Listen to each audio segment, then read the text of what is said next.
Le damos la bienvenida con un caluroso y fuerte aplauso de cariño. ¡Vamos, los pibes!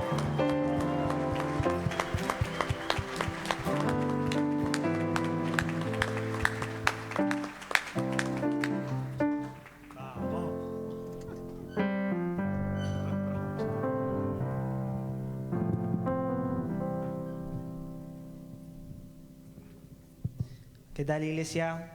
Iba a decir buenos días, porque hace muy poquito venimos de la mañana. Pero buenas noches, mejor dicho. Hola, iglesia.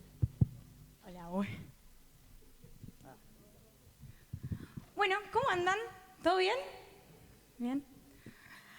Les voy a ser sincera, estuvimos tan a las corridas de esta semana que ni tiempo para ponernos nerviosos. Pero recién cuando nos sentamos le dije a Lema, ¡fua! ¡Qué rápida se pasó la primera canción! ¡Qué rápida se pasó la segunda canción! Y así toda, se pasó rápido. Pero bueno, vamos a ver qué sale. Téngannos misericordia, ¿eh? Bueno, esta semana vamos a arrancar la 5ª semana de la lectura de nuestro librito devocional. ¿Quién está leyendo el librito devocional? Levante la mano. Flojo allá, ¿eh? Levanten de mentira, aunque sea. Estamos leyendo el librito devocional que está siendo de mucha, mucha bendición, que es Nos levantaremos e iremos. Muy bien. Y hoy con Emma vamos a intentar desarrollar que como iglesia es nuestra misión levantarnos e ir hacia el más necesitado, ¿no? Lamentablemente es un tema que no es cómodo para predicar, ni tampoco es cómodo para escuchar. Hay temas que a uno le quedan más cómodos. Más bien es todo lo contrario porque nos desafía. Es un tema que nos pincha, que nos suele incomodar porque solemos tener, no quiero hablar por todos, pero solemos tener cosas que para mejorar, ¿no? Y con Emma estos días que lo estuvimos preparando, no voy a decir hasta qué momento lo estuvimos preparando, pero lo estuvimos preparando estos días, nos tocó mirarnos a nosotros mismos y verdaderamente sincerarnos para ver si nosotros que hoy nos íbamos a poner a hablar de este tema, estábamos yendo hacia el más necesitado, tal como vamos a hablar, ¿no? Este mes salió El Eternauta. ¿Quién vio El Eternauta, la serie? A ver, levante la mano. Ah, más que el librito devocional. Vamos a predicar más que el librito devocional. Igualmente vamos a predicar la palabra de Dios, no vamos a predicar el Eternauta, por las dudas. Bien. Pero es un ejemplito. Bien. Los que no la vieron, ¿escucharon hablar que salió la serie El Eternauta? Sí, de Ricardo Darín, que está haciendo furor en todo el mundo, ¿no? En cada capítulo, no la voy a contar por si alguien la quiere ver, pero en cada capítulo muestra cómo los humanos obran, ¿no? Cuando están atravesando una crisis o una tragedia. Y podríamos decir que una frase lema de la serie es: nadie se salva solo. ¿Quién piensa que Dios nos puede hablar a través del arte? De una película, de una serie, de un baile, aunque no sea contenido explícitamente cristiano. Pensaba, mirando la serie y en estos días que estuve con este tema, que estamos atravesando un momento como sociedad que es profundamente individualista, hiper individualista, y todo el tiempo se enfatiza en lo que consumimos, en lo que miramos, en nuestros trabajos, en nuestros deseos. La libertad individual, el deseo personal, lo que yo quiero, lo que a mí me gusta, lo que me sirve, lo que me satisface, lo que me da placer. Se enfatiza todo el tiempo que busquemos nuestros propios intereses y nuestro propio bienestar, y teniendo objetivos que solamente nos incluyen a nosotros mismos. Pocas veces en este tiempo se ven personas que tienen objetivos que incluyen algo colectivo, ¿no? Algo grupal, y un sistema de valores que está todo regido por esto, por el placer, por el deseo personal y por la satisfacción personal. Mirando la serie, entonces yo pensaba que, bueno, se muestra en los distintos personajes cómo cada uno, mediante el instinto de supervivencia, A veces lo tiene más mediado por el individualismo y a veces no tanto. A veces es, me salvo yo solo, y a veces es, nadie se salva solo, necesito del otro para salvarme. Entonces, nada, miren El Eternauta, así el que no la vio, conmigo me ayuda con esta idea, ¿sí? ¿Te toca a vos? Es muy difícil esto de hablar de a dos, ¿eh? Nos costó mucho ponernos de acuerdo. Ya la próxima lo vamos a tener más. Bueno, la idea es hacer, para ir arrancando, calentando motores, vamos a hacer un rompehielo, pero un rompehielo muy sencillo y básico. Háganme la segunda.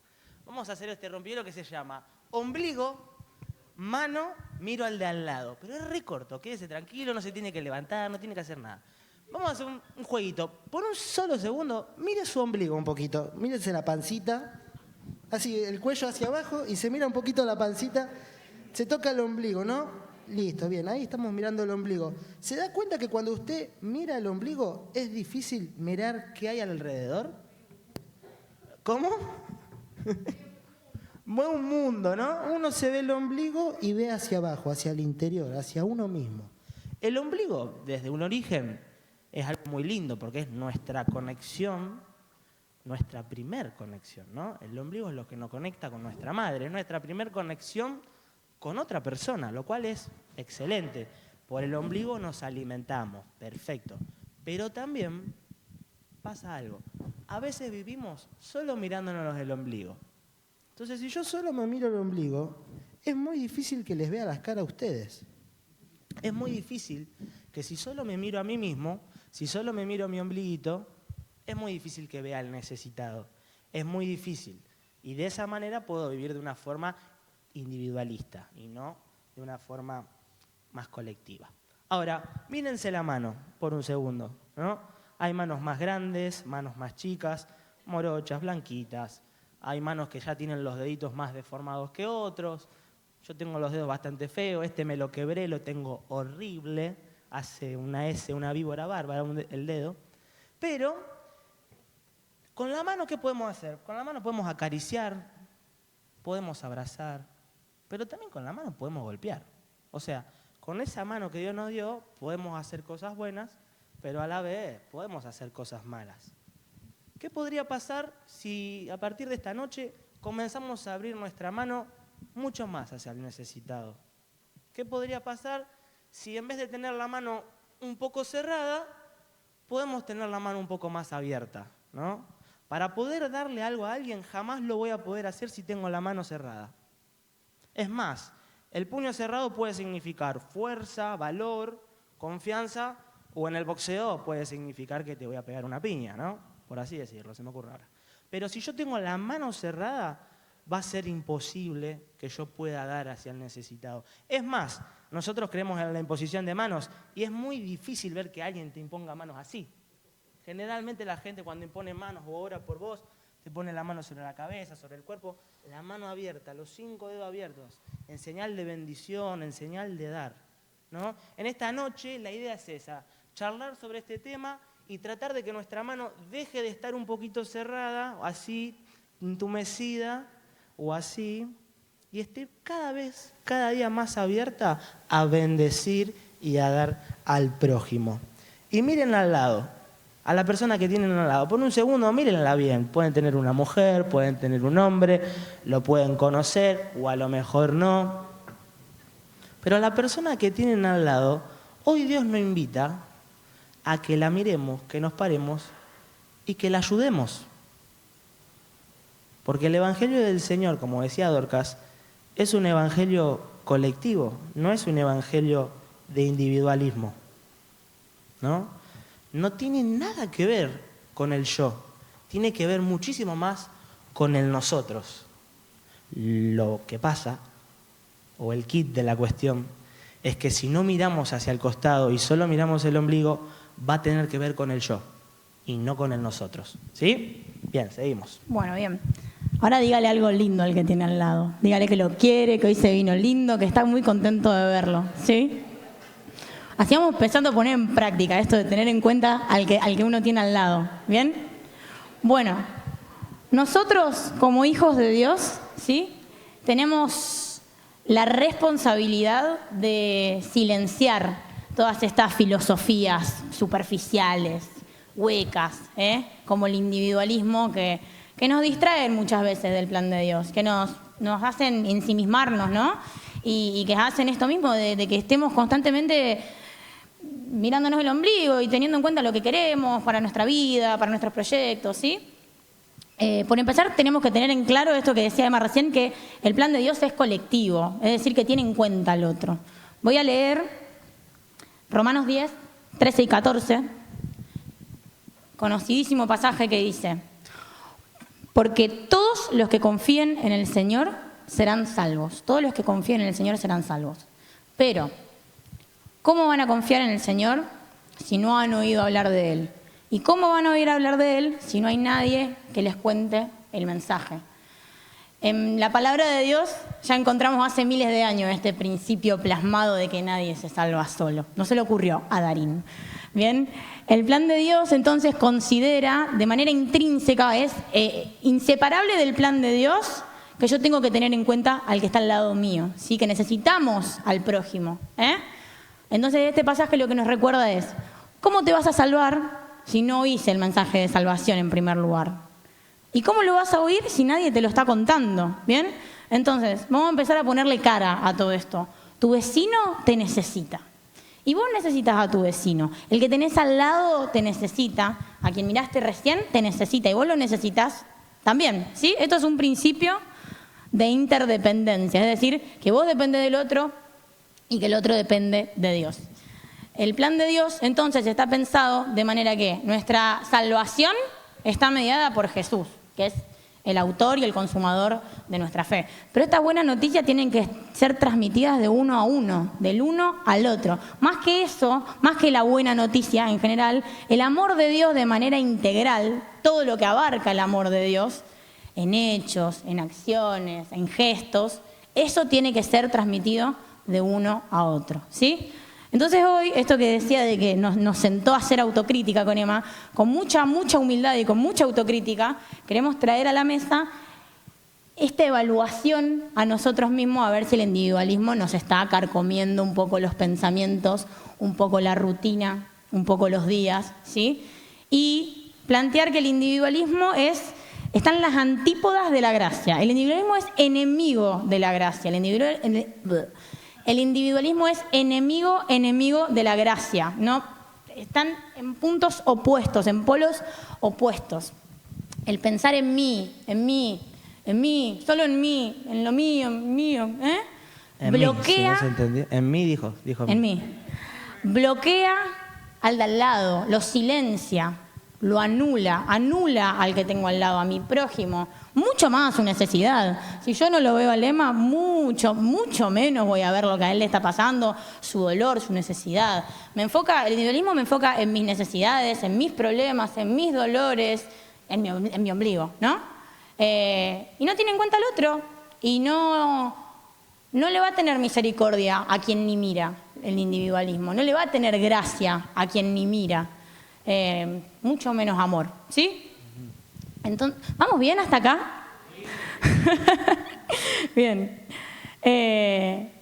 Nuestro Dios desea en este aspecto y en todos los aspectos que vivamos una fe que sea coherente entre la teoría y la práctica, ¿no? Entre la doctrina y el obrar. Una espiritualidad, una fe que vaya mucho más allá de tener lindas reuniones, que tenemos reuniones hermosas, y de liturgias que estén perfectamente programadas y de templos que sean muy lindos.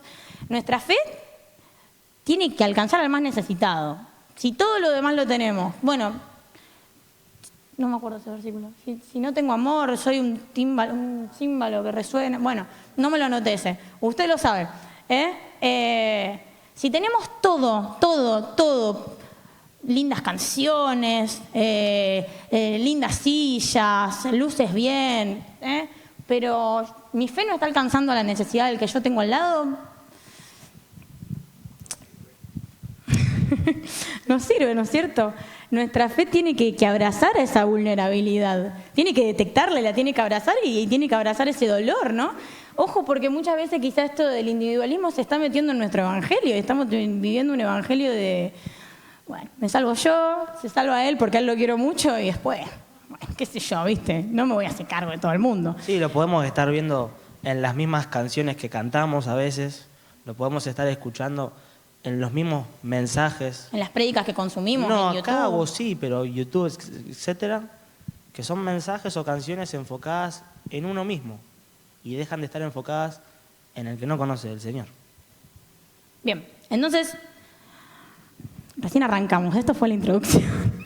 En eso nos queremos introducir hoy, ¿sí? Nos queremos, para ver todo esto de nos levantaremos e iremos hacia el más necesitado, nos queremos responder 3 preguntas básicas. La primera es, ¿qué es ir hacia el más necesitado? La segunda es, ¿por qué tengo que ir hacia el más necesitado? Y la tercera es, ¿cómo? ¿Bien? ¿Qué? ¿Por qué? ¿Y cómo? A ver, repítalo conmigo. ¿Qué? ¿Por qué? ¿Y cómo? Usted sabe que en Nueva Generación nunca nadie repite nada, así que cuando uno viene acá es raro tener tanto feedback, tanta devolución. Bueno, entonces, ¿qué es ir hacia el más necesitado? Bien, los hizo repetir y todo, terrible. Bien, vamos a leer ahora juntos Efesios 4, del 22 al 28. La verdad que es un texto conocido, ahí lo tenemos, es larguito, pero lo leemos y lo charlamos. Es un texto conocido. Ahora, cuando lo arrancamos a desmembrar un poquito, es un texto complejo, sustentoso.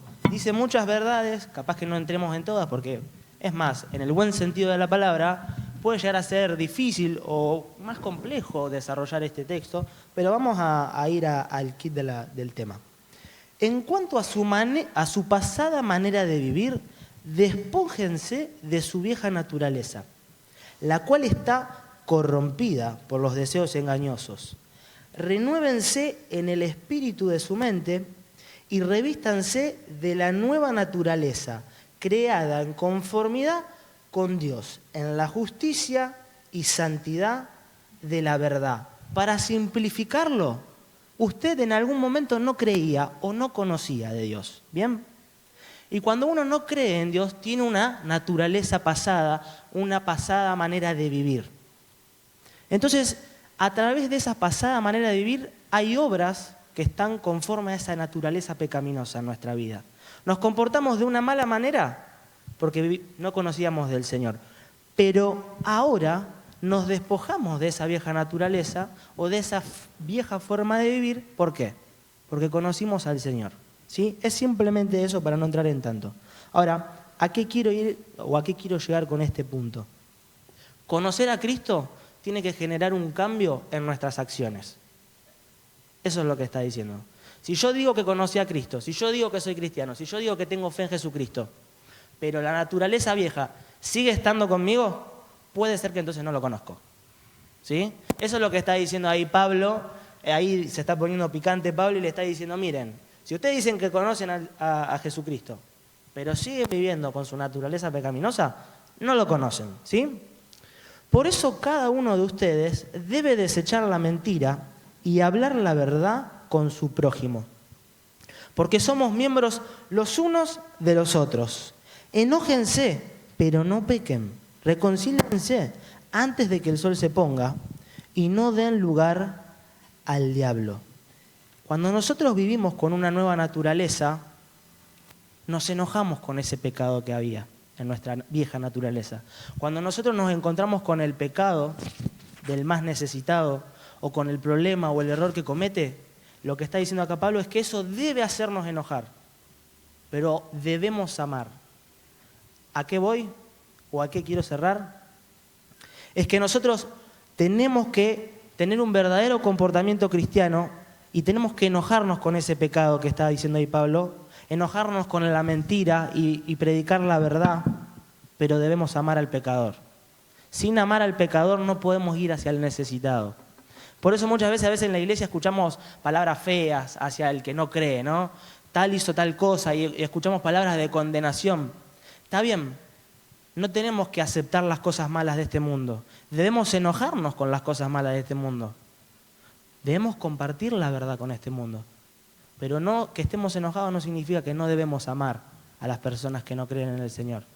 ¿Sí? Eso es lo que está diciendo ahí el apóstol Pablo. Y para terminar de leer el versículo, vamos a la tercera parte que dice: el que antes robaba, que no vuelva a robar. Al contrario, que trabaje y use sus manos para el bien, a fin de que pueda compartir algo con quien tiene alguna necesidad. Bien, todos tenemos el deber, vamos a quedarnos con esa parte final, para que pueda tener algo para compartir con quien tenga alguna necesidad. Todos, absolutamente todos, y esto es lo difícil de este pasaje, tenemos el deber de compartir con quienes tienen alguna necesidad. Todos. Aunque nosotros mismos pasemos necesidad, tenemos el deber de compartir con quien está padeciendo una necesidad. Y para serles sinceros, desde que uno nace piensa que va a trabajar ¿para qué? Para recibir dinero, para satisfacer ¿qué? Su propia necesidad. Pero es impresionante cómo acá cambia el paradigma, Pablo, y dice: el que antes robaba, que no vuelva a robar. Al contrario, que trabaje y use sus manos para el bien, a fin, o sea que el trabajo es a fin de ¿qué? De compartir. Uno va y trabaja y recibe un sueldo o gana por un comercio y tiene el dinero y lo quiere gastar en uno. Y acá Pablo rompe todo el paradigma de nuestra misma cultura y dice: el fin de tu trabajo es que compartas algo con quien tiene alguna necesidad.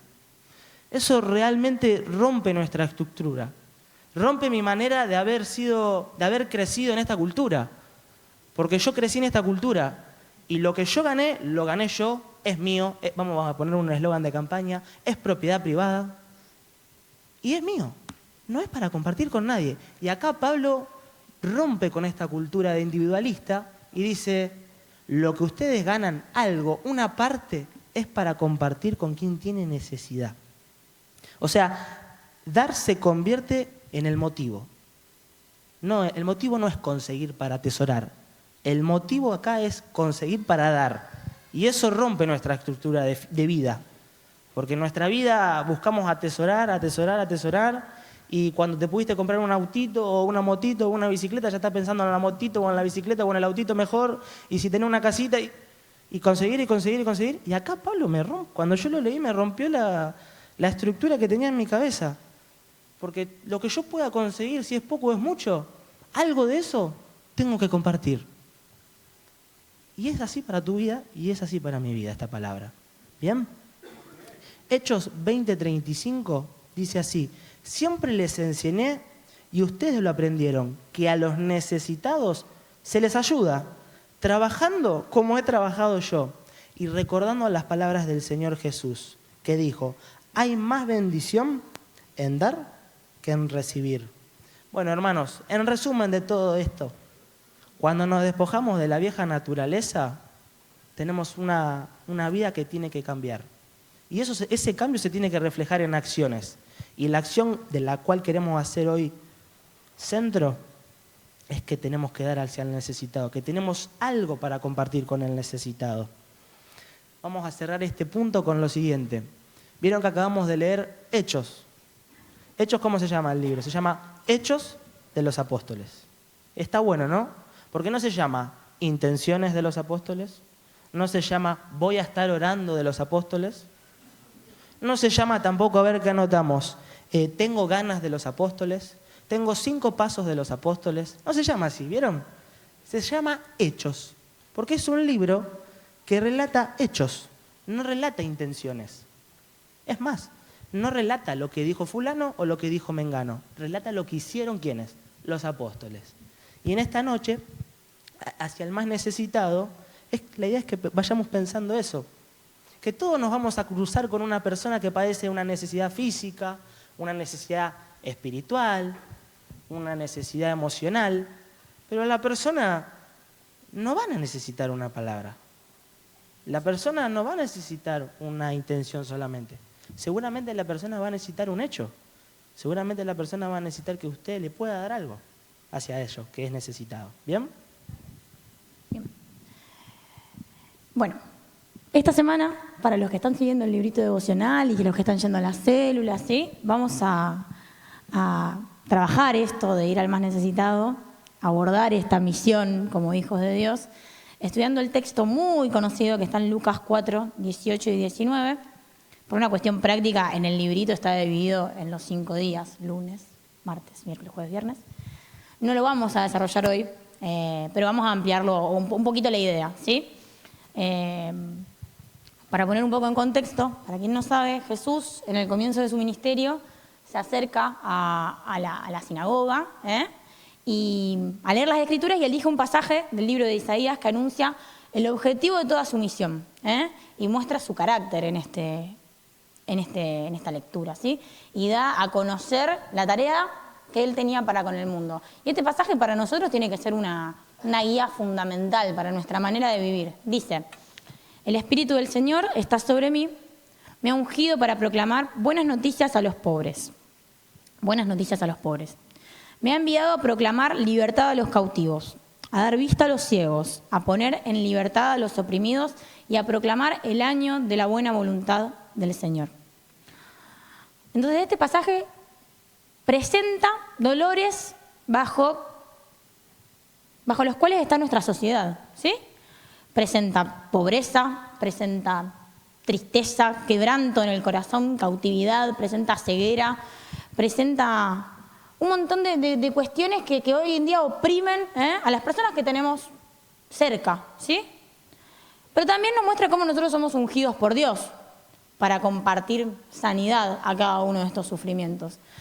Pensábamos en que quizá cuando uno dice ir hacia el más necesitado, quizá uno tiene una perspectiva medio simplista de decir el más necesitado, bueno, el que tiene alguna falencia material, ¿no? Pero uno tiene que entender a las personas como un combo, como seres que son bio, tienen un cuerpo, psico, una cabeza, socio, están en contacto con una sociedad y espirituales. Entonces, como son bio, psico, socio, espirituales, tienen necesidades que son bio, psico, socio, espirituales. En todas esas esferas las personas tienen necesidades. Y nosotros como hijos de Dios tenemos que tener la claridad y el discernimiento de poder entender que toda persona que no tiene a Jesús es una persona que está necesitada. ¿Sí? ¿Vamos bien? Entonces, no tenemos que caer en este reduccionismo de pensar al necesitado como el que está pasando pobreza material, sino como el que está pasando pobreza en cualquiera de estas esferas que acabo de nombrar, el que está pasando necesidad, vulnerabilidad, dolor. Y nos parecía importante desarrollar el qué, antes que nada, porque es importante entender de qué se trata nuestra misión, porque es el primer paso para poder cumplir con la misión. Si no tenemos claro el qué, no tenemos en claro nada. Vamos a avanzar ahora al por qué, ¿no es cierto? Bien, vamos a charlar un poquito. Me gustaría que podamos tirar algunas ideas, porque nosotros buscamos y encontrábamos como 7, 8 puntos. No vamos a compartir 7, 8 puntos, vamos a compartir uno solo.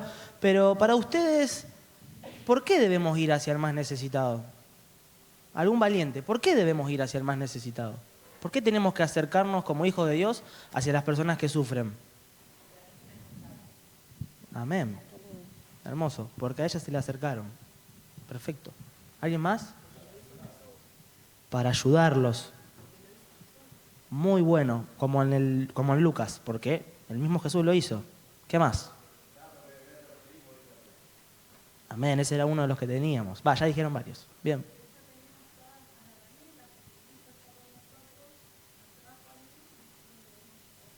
Amén, porque ya tenemos todas esas herramientas que nos dio Jesús.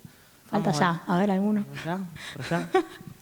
Ya dijeron estas 3 filas, falta la fila de allá. ¿Alguna?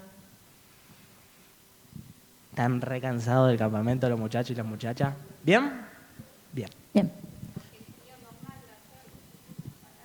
Amén, es un deber, es un mandato de parte de Dios. ¿Alguna más que quiera compartir algo, hermanos?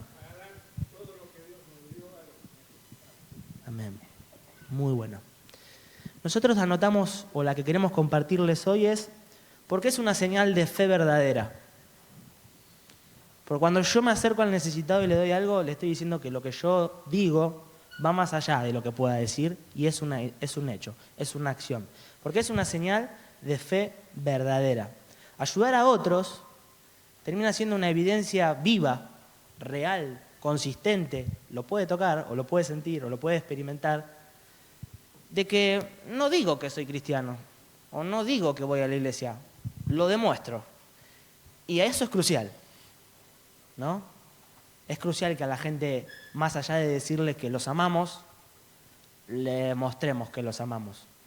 Eso termina siendo la diferencia. Hoy en día, con adolescentes y con jóvenes, lo que marca muchísimo, esto es con todos, pero lo que marca muchísimo la diferencia es poder decirle, sí, la palabra de Dios dice todo esto, pero yo te lo voy a demostrar. Yo te voy a demostrar que voy a estar con vos, más allá de lo que te pueda decir. Y en esa experiencia, la persona justamente experimenta o vive una fe real, viva, y dice, che, esto son más que palabras. Y es más, le tiro un dato pequeño, pero en algunos pueblos de España está creciendo bastante el evangelio, lo que sería el protestantismo. La gente que se acerca al protestante, principalmente católica, dice que lo hace porque ve que la Iglesia Católica lo que dice no concuerda con lo que hace, y ve que el evangélico protestante lo que dice concuerda con lo que hace. Y para el católico eso es muy importante en esos lugares. Pero eso es un dato. Pero sí, eso ojo de no tirarnos flores a nosotros mismos. Nos puede estar pasando a nosotros mismos también que nuestras obras no se condicen con nuestras palabras. Tal cual. No para pegarle a la Iglesia Católica. No, por supuesto que no. No es para pegarle a nadie, pero sí es para que estemos atentos. Vamos a leer Santiago capítulo 2, del 15 al 17. Si un hermano o una hermana están desnudos y no tienen el alimento necesario para cada día, y alguno de ustedes les dice, vayan tranquilos, abríguense y coman hasta quedar satisfechos, pero no les da lo necesario para el cuerpo, ¿de qué sirve eso? Lo mismo sucede con la fe. Si no tiene obras, está muerta, ¿no? Las palabras no pueden vestir a alguien que está desnudo. Eso es lo interesante. Ninguna palabra va a poder vestir a alguien que está desnudo. Ninguna palabra le va a poder dar de comer a alguien que está desnudo, que está hambriento, perdón. La palabra no le va a poder dar de beber a aquel que tiene sed. Es necesario darle el vaso de agua, es necesario darle el abrigo, es necesario darle la comida. Bueno, así también una fe estéril en obras, una fe que no tiene obras, no puede hacernos aceptos delante de Dios. Porque la fe que nosotros tenemos en Jesús genera un cambio en nuestras vidas. Genera un cambio en nuestra manera de vivir. Y cuando esa fe genera ese cambio, tiene que repercutir en acciones. Entonces yo me pregunto, si en mi vida no estoy teniendo acciones hacia el más necesitado, es porque a lo mejor mi fe en Cristo no está arraigada. Estoy preocupándome más por mí que por Cristo. Y entonces yo no influyo en los demás, porque no estoy arraigando mi fe en el Señor. Cuando yo arraigo mi fe en el Señor, va a repercutir en obras, porque la fe, si no tiene obras, está muerta. ¿Bien? ¿Se entiende ese concepto? Porque sin esas obras, nuestra fe no termina siendo verdadera. Es complejo por un lado, pero es bien real y se puede experimentar. No, es como ir a decirle a esta misma gente, es el ejemplo perfecto. Uy, ¿tenés un problema? Bueno, vamos a estar hablando. Chao, tal vez, que Dios te bendiga. En vez de preocuparnos realmente. Es más, un verdadero cristiano no se siente solamente preocupado. Un verdadero cristiano se ocupa de hacer lo que pueda para ayudarte, que es muy diferente. Un verdadero cristiano no se va a quedar en estar preocupado por vos. Yo no me tengo que quedar solamente en estar preocupado por un compañero. Yo debo asistirlo y debo buscar la manera que con mis pocas o muchas herramientas de ayudarlo. ¿Bien? Por 5 segundos, ¿cuáles son las acciones que estamos teniendo con los que nos rodean? ¿Estamos ayudando o solo nos estamos preocupando? ¿Estamos hablando o estamos haciendo? Porque realmente lo que muchas veces le sirve a mi prójimo es que yo haga, es que yo le demuestre, es que yo le escriba, es que yo lo llame. Y no que solo una vez le diga de la boca para afuera algo bueno y nada más. Es ir un pasito más allá, ¿no? Está excelente predicar y es lo que debemos hacer, pero también debemos hacer discípulos. Y en ese hacer discípulos es ir ese pasito más allá y que nuestra fe coincida. ¿Está bien dicho? Coincida. Gracias. Que nuestra fe coincida con nuestras acciones. Que a la vez termina siendo una evidencia para nosotros. Si nuestras acciones no coinciden con la fe que decimos tener, entonces no la tenemos. Pero es personal de cada uno. ¿Bien? Santiago 1:27 dice: la religión pura y sin mancha delante de Dios el Padre es esta. 2 puntos. Atender a los huérfanos y a las viudas en sus aflicciones y conservarse limpio de la corrupción del mundo. ¿Alguna vez ayudamos a un huérfano? ¿Alguna vez ayudamos a un viudo, a una viuda? ¿O vamos a hacer una pregunta diferente con el mismo tema? En los últimos 3 meses, ¿ayudamos a un huérfano? En el último año, ¿ayudamos a una viuda, a un viudo? Es interesante, ¿eh? La palabra de Dios nos desnuda por momentos. Y la palabra de Dios nos dice, esto es así, vos decidís. Pero es fuerte, ¿no? ¿Ayudamos a las viudas en sus aflicciones? ¿Ayudamos a los huérfanos? Bien. Bien, no era tan cómodo entonces de predicar, porque realmente a uno lo confronta. Ya vimos el qué, ya vimos el por qué. Vamos a lo último, ¿sí? ¿Cómo ir hacia el más necesitado? Pasaje también, recontra conocido, Mateo 25, del 35 al 40. Porque tuve hambre y me dieron de comer. Tuve sed y me dieron de beber. Fui forastero y me dieron alojamiento. Necesité ropa y me vistieron. Estuve enfermo y me atendieron. Estuve en la cárcel y me visitaron. Entonces los justos le responderán: Señor, ¿cuándo te vimos hambriento y te alimentamos? ¿O sediento y te dimos de beber? ¿Cuándo te vimos como forastero y te dimos alojamiento? ¿O necesitado de ropa y te vestimos? ¿Cuándo te vimos enfermo o en la cárcel y te visitamos? Y el rey les responderá: les aseguro que todo lo que hicieron por uno de mis hermanos, aún por el más pequeño, lo hicieron por mí. Bien. Es muy lindo este pasaje, es muy interesante porque estamos llegando al final del libro o del Evangelio de Mateo. Y vemos Mateo y arranca la historia, arranca el nacimiento, arranca después del nacimiento, cómo Jesús se capacita, lo que pasa a los 12 años, después cómo se encuentra con los discípulos, toda la obra de Jesús. Y antes, justito como antes, 2, 3 capitulitos antes, que Jesús va a ser crucificado, va a ser asesinado, ¿no? Va a ser apresado y después va a resucitar. Antes, él dice esto, ¿no? Me parecía interesante, me parecía lindo que como que casi llegando al final, él aclara algo acá. Casi llegando al final de ese evangelio, él dice, bueno, miren, yo tengo para decir esto, ¿no? Y habla de un juicio donde él, ya lo conocemos mucho, ¿no? Dice, bueno, yo voy a venir, la segunda venida de Cristo, y de un lado voy a tener a los cabritos, y de un lado voy a tener a las ovejitas. Y le dice, y a las ovejitas, les voy a heredar mi reino, le dice. ¿No? Y vamos a ver, entonces, cómo ir hacia el más necesitado. Es muy interesante que Jesús lo que está haciendo es compartir una recompensa con las ovejitas. Bien, la salvación no es por obras, la salvación es por gracia, dice la palabra. Pero acá Jesús no está hablando principalmente de la salvación, sino está hablando de la recompensa que va a haber para quienes son salvos, ¿sí? En resumen. O sea, está hablando de cuál va a ser la recompensa para las ovejitas. Y después habla de lo que va a pasar con los cabritos, pero no nos vamos a meter ahí. Los cabritos serían, vamos a resumirlo, los que no creyeron en el Señor y las ovejitas los que sí creyeron.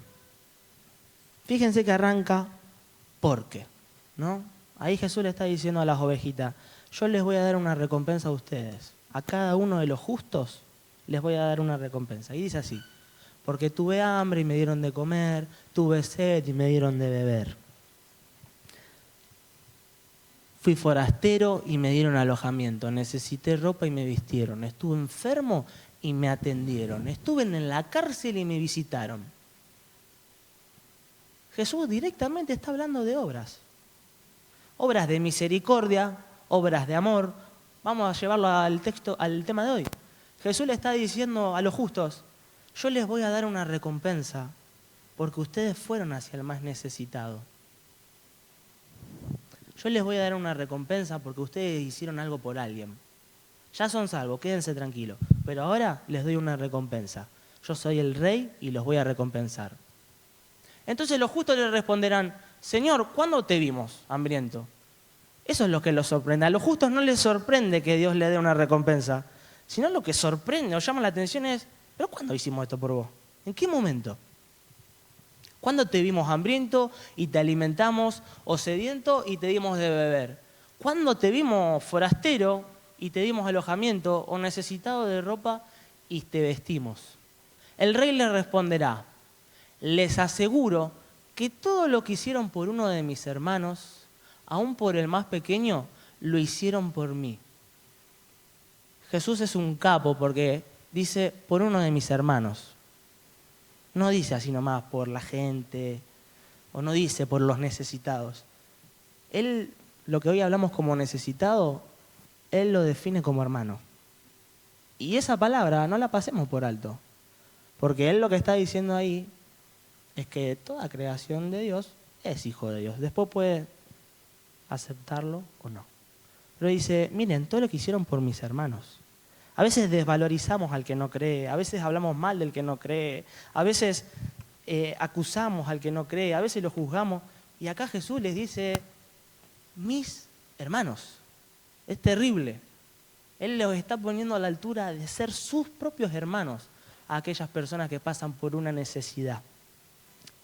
Entonces, nosotros como iglesia, justamente en este texto que es de la segunda venida, estamos muy acostumbrados a pedir por la segunda venida. Estamos en un momento también que se está clamando mucho por la segunda venida. Hay muchas canciones por la segunda venida, hay muchos predicadores que plantean mucho sobre la segunda venida y está perfecto.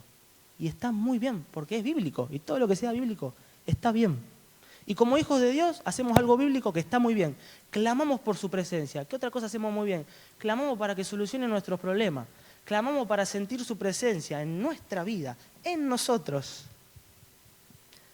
Pero ¿qué tal si en esta noche, para comenzar a cerrar este mensaje, qué tal si cambiamos la perspectiva? ¿Qué tal si cambiamos un poco el tema? ¿Qué tal si cambiamos la oración? ¿Qué tal si dejamos de pedir que Dios venga a nosotros y vamos nosotros hacia Él? Porque les aseguro que todo lo que hicieron por uno de mis hermanos, aún por el más pequeño, lo hicieron por mí. Entonces, cuando yo ayudo al que no tiene de beber, yo estoy yendo a Dios. Yo lo estoy haciendo por Dios. Y yo estoy dejando de clamar que Él venga a mí. Y yo estoy cambiando el paradigma. Y yo estoy yendo a Él. Es muy, muy interesante. Cambiar un segundo la perspectiva. Dejar de pedir por la presencia de Dios. Sabiendo que si ya Él mora en nosotros, vayamos nosotros hacia Él. ¿Qué tal si extendemos nuestra mano y al que tiene hambre le damos de comer, pero lo hacemos para el Señor? ¿Qué tal si le damos de beber al Señor? ¿Qué tal si alojamos al Señor en nuestra casa? ¿Qué tal si vestimos al Señor? ¿Qué tal si sanamos al Señor? ¿Qué tal si hay alguien en la cárcel y vamos a la cárcel a visitar al Señor? Es un cambio total de paradigma. Dejar de pedir y clamar porque Él venga y nosotros mismos ir hacia Él. Y nosotros mismos ir hacia el necesitado. De una forma espiritual, entendiendo que no estamos ayudando a un hombre o a una mujer, lo estamos sirviendo a Él. ¿Sí? Nos ponemos de pie para terminar este mensaje, hermanos.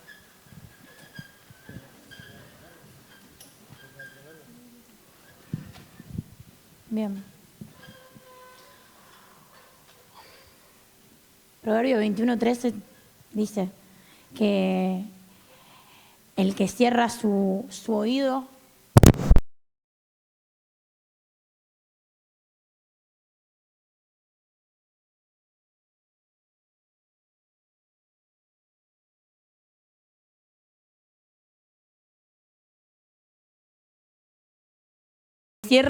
al clamor del pobre, también él clamará y no será oído.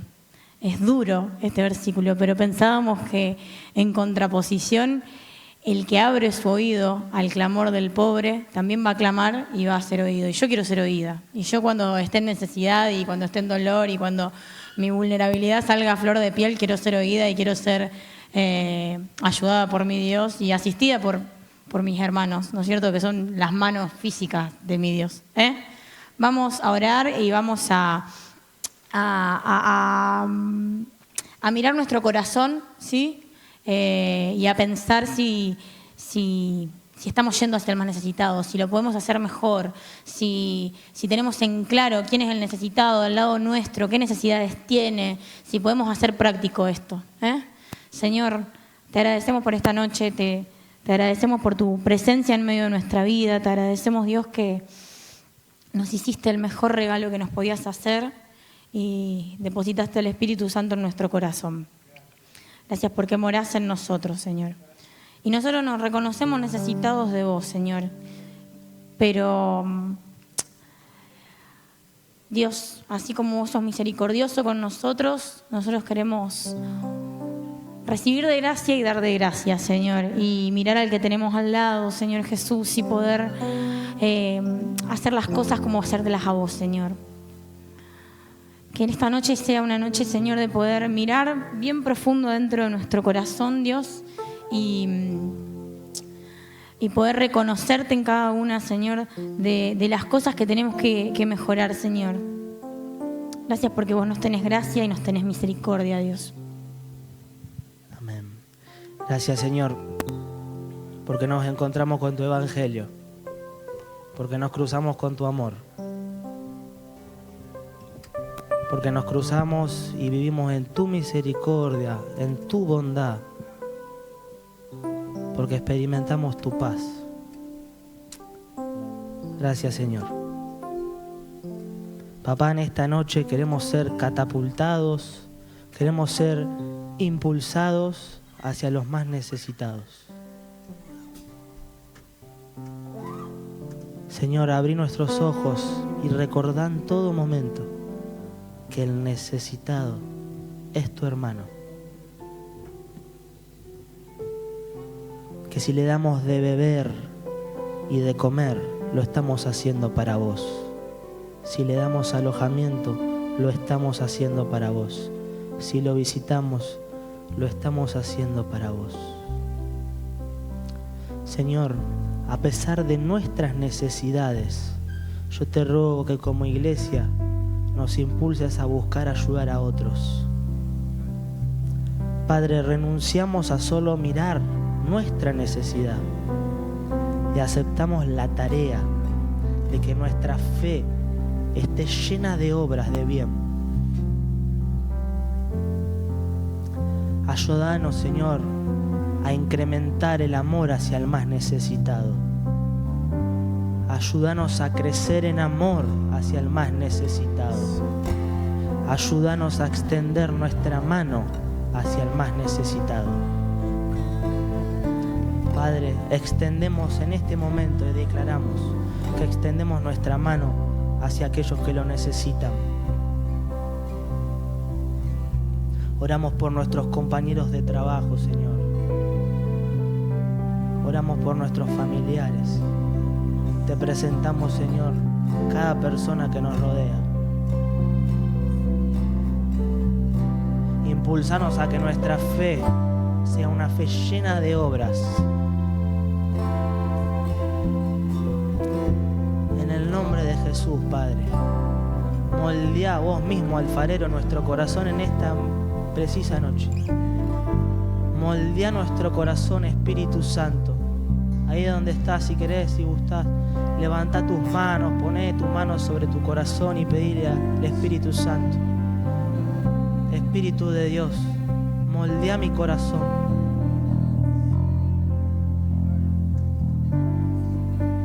Moldea mi corazón para acercarme a la plenitud de la estatura de Cristo. Moldea mi corazón para que mis obras sean aún mayores que las de Cristo. En el nombre de Jesús renunciamos al egoísmo, renunciamos al individualismo. Danos un corazón sensible, Padre, como iglesia, como comunidad de fe, como cuerpo. Un corazón sensible que se duele con los que están dolidos, que se alegra con los que están alegres. Padre, que en este 2025 crezcamos en esto, en ir hacia el más necesitado. Nos levantamos en el nombre de Jesús en esta noche hacia el más necesitado.